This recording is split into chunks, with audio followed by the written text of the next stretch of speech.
दोस्तों नमस्कार। हमारे जितने भी ईपीएस 95 पेंशन धारक हैं, आप सबका हमारे नए वीडियो में स्वागत है।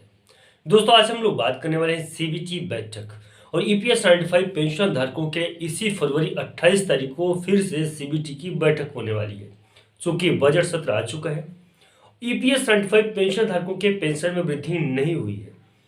राष्ट्रीय संघर्ष समिति की टीम के द्वारा लगातार संघर्ष प्रयास किए जा रहे हैं, फिर से बैठकें शुरू कर दी गई है। तो क्या ईपीएस 95 जो पेंशन धारक है उनकी पेंशन में वृद्धि को लेकर कोई बड़ा कदम उठाया जा रहा है अथवा नहीं? क्या ईपीएस 95 पेंशन धारकों को पेंशन की राशि मिलेगी अथवा नहीं मिलेगी? और क्या इस सीबीटी की बैठक में ईपीएस 95 पेंशन धारकों के पेंशन वृद्धि की बातें होगी कि नहीं होगी? एजेंडा क्या होगा इस सीबीटी बैठक का, उसी के ऊपर चर्चा करेंगे आज के अपने इस नए वीडियो में। शुरू से लेके लास्ट तक वीडियो को देखिएगा और साथ ही साथ में वीडियो पे नए हैं, पहली बार आए हैं, चैनल को सब्सक्राइब नहीं किया है तो चैनल को सब्सक्राइब कर ले, क्योंकि ईपीएस 95 पेंशन धारकों से संबंधित इस पे प्रत्येक दिन सारी की सारी अपडेट्स आती रहती है। तो सबसे पहले नंबर की बात है कि इसी फरवरी 28 तारीख को ईपीएस 95 पेंशन धारकों के लिए पेंशन वृद्धि से संबंधित सीबीटी की बैठक होने वाली है। अब मैं ये क्यों बोल रहा हूँ कि पेंशन वृद्धि से संबंधित सीबीटी की बैठक होने वाली है, तो मैं आपको बता दूं कि जब वित्त मंत्री से माननीय श्रम मंत्री जी मुलाकात किए थे, उसी दौरान इस बात को क्लियर हो गया था कि इस बजट में ईपीएस 95 जो पेंशन धारक हैं उनकी पेंशन वृद्धि से संबंधित जो तो मुद्दे को नहीं रखा जाएगा, क्योंकि अगर बजटरी प्रावधान में पेंशन फंड में पैसा तो दिया जा सकता है, लेकिन उसमें पेंशन के लिए बजट दिया जा रहा है ये उसमें नहीं हो पाएगा। और ये भी बात कहा गया था कि जब माननीय श्रम मंत्री जी से राष्ट्रीय संघर्ष समिति के राष्ट्रीय अध्यक्ष कमांडर अशोक रावत जी मुलाकात किए थे, उस दौरान ये चीज़ बताया गया था कि जो ईपीएस 95 पेंशन धारकों के पेंशन वृद्धि से संबंधित बात है उसके लिए कभी भी वो सीबीटी की बैठक करा सकते हैं।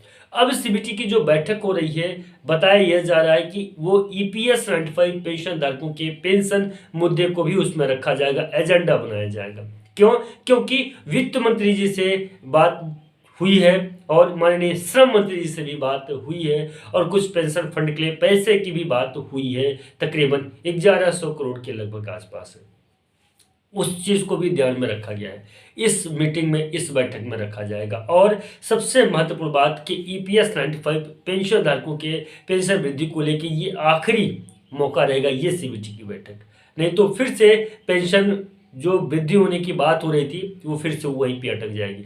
देखिए मैं आपको बता दूं कि कमांडर अशोक रावत जी या राष्ट्रीय संघर्ष समिति के राष्ट्रीय अध्यक्ष और जितने भी राष्ट्रीय संघर्ष समिति के सदस्यगण हैं उन सब के प्रयास और मेहनत की वजह से ईपीएस 95 पेंशन धारकों के पेंशन वृद्धि को लेकर चाहे नेशनल मीडिया हो, चाहे सोशल मीडिया हो, चाहे किसी भी स्तर पे आप देखिए सबके साथ बातें हो रही है और सब कोई ईपीएस 95 पेंशन धारकों के पेंशन वृद्धि की बातें कर रहा है। एक तरफ अगर हम बात करें वृद्धा पेंशन जो है वो भी ईपीएस 95 पेंशन धारकों के पेंशन से ज्यादा है। आप किसी भी पेंशन का कंपेयर करेंगे ईपीएस 95 के पेंशन से उससे ज्यादा है। ईपीएस 95 पेंशन धारकों का जो मिनिमम पेंशन, न्यूनतम पेंशन है वो 1000 रुपये है, वहीं पे 1000 रुपये, 1500 रुपये, 2000 रुपये तो दूसरे वर्ग के लोगों को भी पेंशन की राशि मुहैया हो रही है।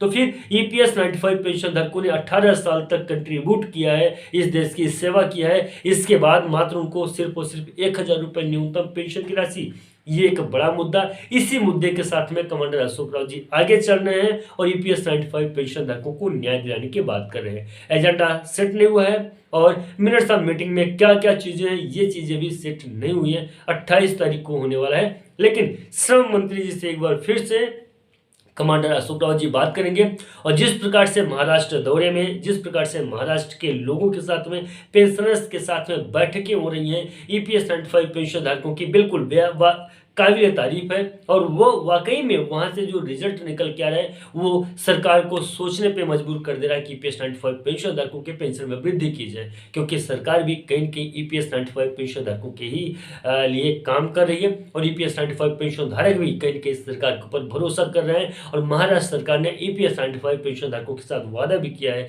कि ईपीएस 95 पेंशन धारकों के पेंशन में वृद्धि की जाएगी। इन सारी चीज़ों को ध्यान में अगर रखा जाए तो जो निष्कर्ष निकलता है इस सीबीटी की बैठक में ईपीएस 95 पेंशन धारकों के एजेंडे को रखा जाएगा, सेट किया जाएगा। फिलहाल दोस्तों अभी तक जो एक्सपर्ट के माध्यम से जानकारी निकल के सामने आ रही है, जो मिल रही है वो यही मिल रही है कि आखिरी जो तो समय है ईपीएस 95 पेंशन धारकों के, और इसका पूर्ण फायदा ईपीएस 95 पेंशन धारकों को होगा और ईपीएस 95 पेंशन धारक इसका लाभ उठाएंगे और ईपीएस 95 पेंशन धारकों की पेंशन में वृद्धि होगी।